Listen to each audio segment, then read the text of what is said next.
What's up, YouTube? Thomaso here. Since today would have been Marilyn Monroe's 93rd birthday, I decided to do my my top 5 favorite Marilyn Monroe movies. Now, I probably could have done a top 10, but to be honest, I haven't really seen all of her work. But I've had seen a pretty good chunk of her films, and I mean, Marilyn Monroe, she was a gorgeous woman at the time.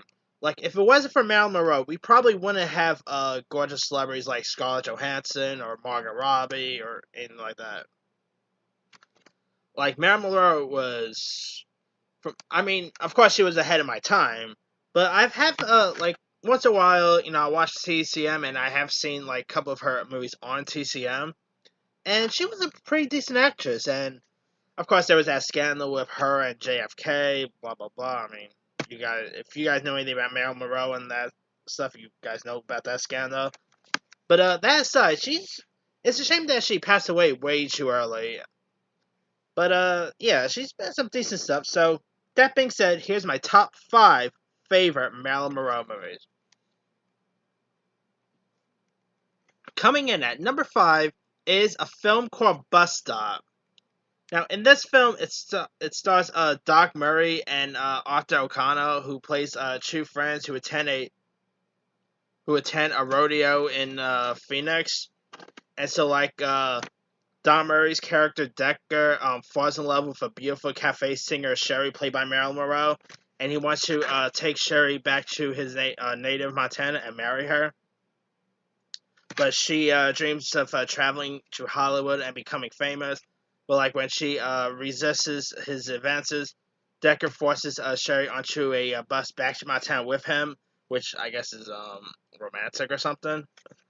But the bus, makes a unscheduled stop due to bad weather, so the tables end up being turned around, and I've seen this movie on TCM before. It's a pretty decent film, but a little creepy. I mean, a guy tricks a female back on a bus, and I mean that's a little bit. That probably wouldn't fly today, really.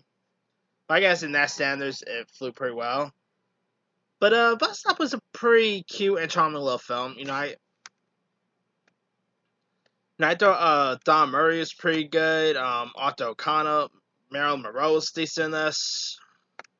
I mean, this movie actually got released in 1956. It's probably not really Marilyn Monroe's, best known films, but it's a decent film with some pretty decent music, and also, yeah. I mean, if you guys haven't seen Bus Stop yet, I'd say give it a go. It's an interesting 1950s film worth checking out. But anyway.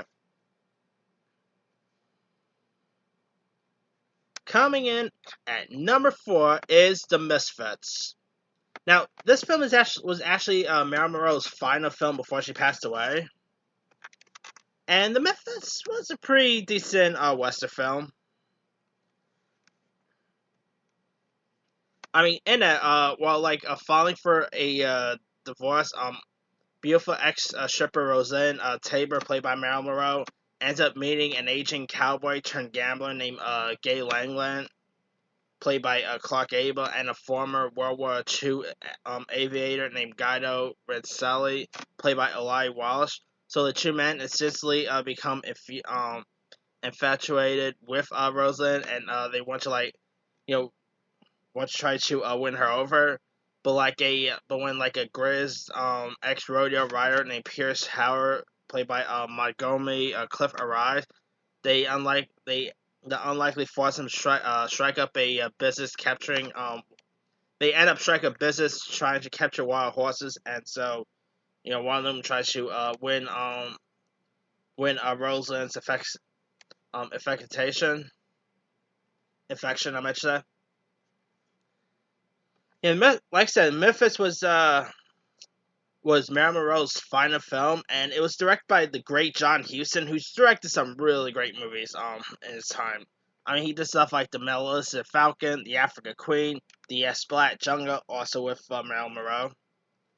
He's directed some pretty decent stuff, and this was a cool film. I mean, Clark Gable, at the head of his time, he was terrific and stuff. Eli Wash was good. Montgomery Cliff was pretty decent. Pretty cool film. I mean, if you guys never had a chance to check out the Misfits, give it a go. I think it's another classic film. I think you'll enjoy watching. Like, yeah, sometime you guys should give like some of the like movies of the 1940s, 50s, and stuff. You should always give those movies a shot.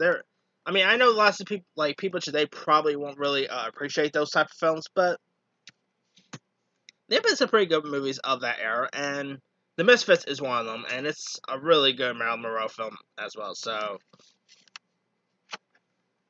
alright, coming in at number 3 is How'd You Marry a Millionaire? Now, this film is about 3 women, played by Lauren Bacall, Betty Grappa, and Marilyn Monroe, who are on a mission and they want to marry a millionaire. And so, like, to accomplish this task, they move into a very fancy New York City apartment and begin courting the city's elite. So, like, they end up having no problem meeting rich men, but, unfortunately, most of them turn out to be creeps or cons and all.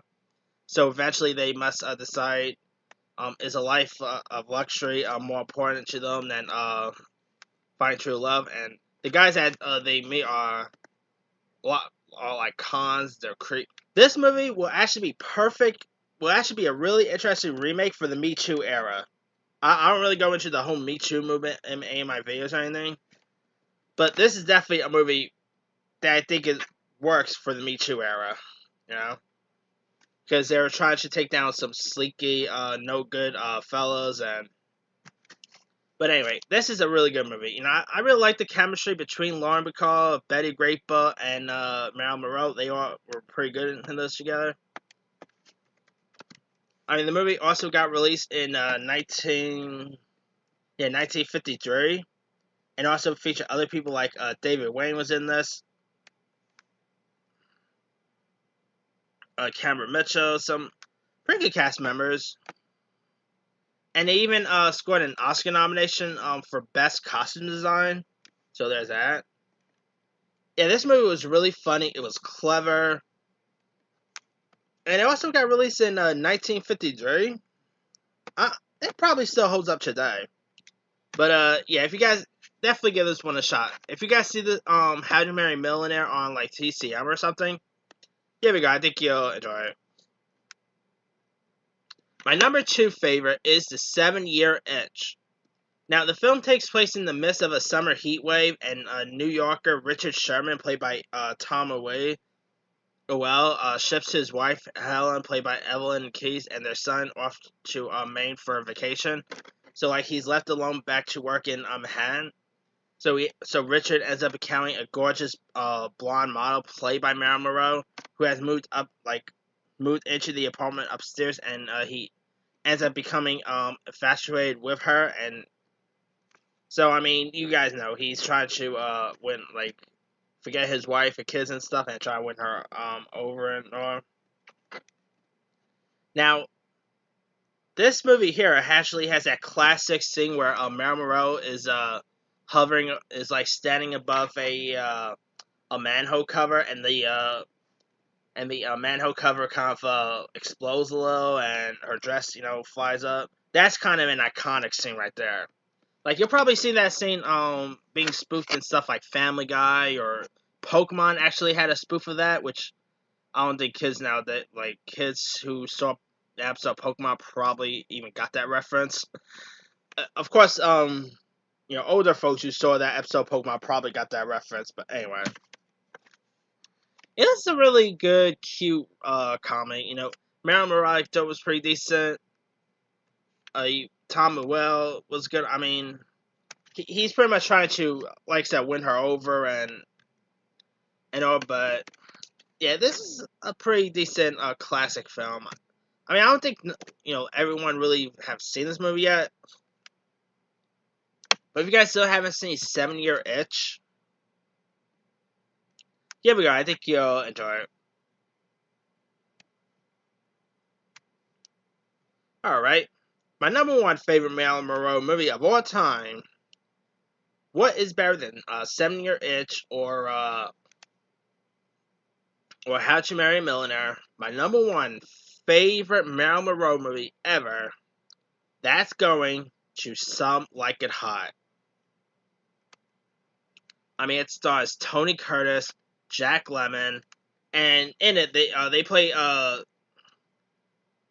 Tony Curtis plays a saxophone player named Joe, and he has a buddy named Jerry played by Jack Lemmon, and so like they end up witnessing a mafia murder.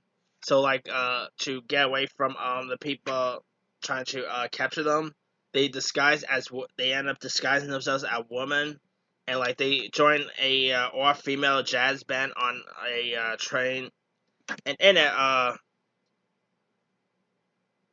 Marilyn Monroe plays a singer named Sugar who Joe ends up becoming fascinated with. So he's pretty much pretending a female to hopefully maybe win her heart.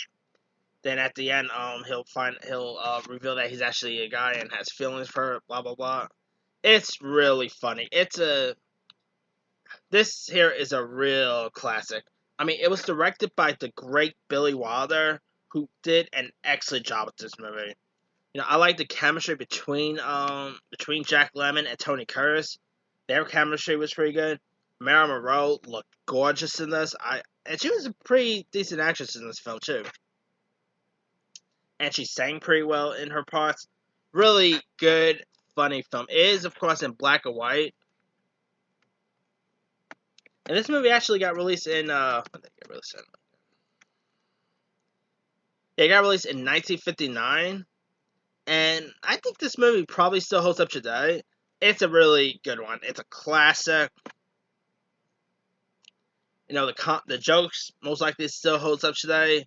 Really funny and clever film. I mean, if you guys still never seen Some Like It Hot yet, it's another Marilyn Monroe movie you should give a check out too. But anyway, that's pretty much it. Let me do the rundown. Number 10, number 5, Bus Stop. 4, The Misfits. 3, How to Marry a Millionaire. 2, The 7-Year Itch. 1, Some Like It Hot. Now, she's been in loads of other stuff over the years. Now, lots of them I haven't really seen, to be honest with you, but there are some other Marilyn Monroe movies I have seen. Let's see. Don't think I've ever seen Nigeria. I have seen Gentlemen Prefer Blondes. The Prince and the Showman I've seen. All About Eve, but that's more of a Betty Davis film. She was in Monkey Business. I really like The Ass Black Jungle. I mean, that's a classic film noir movie. O. Henry's Full House. If you want to count documentary, maybe Love Marilyn's a good one. But yeah, there's some pretty good ones that Marilyn Monroe has been in and all. But let me leave it to you guys. What are some of your favorite Marilyn Monroe movies? Drop a comment below. Don't forget to like, subscribe, hit that bell for more notifications. This here is Tom Sells signing off.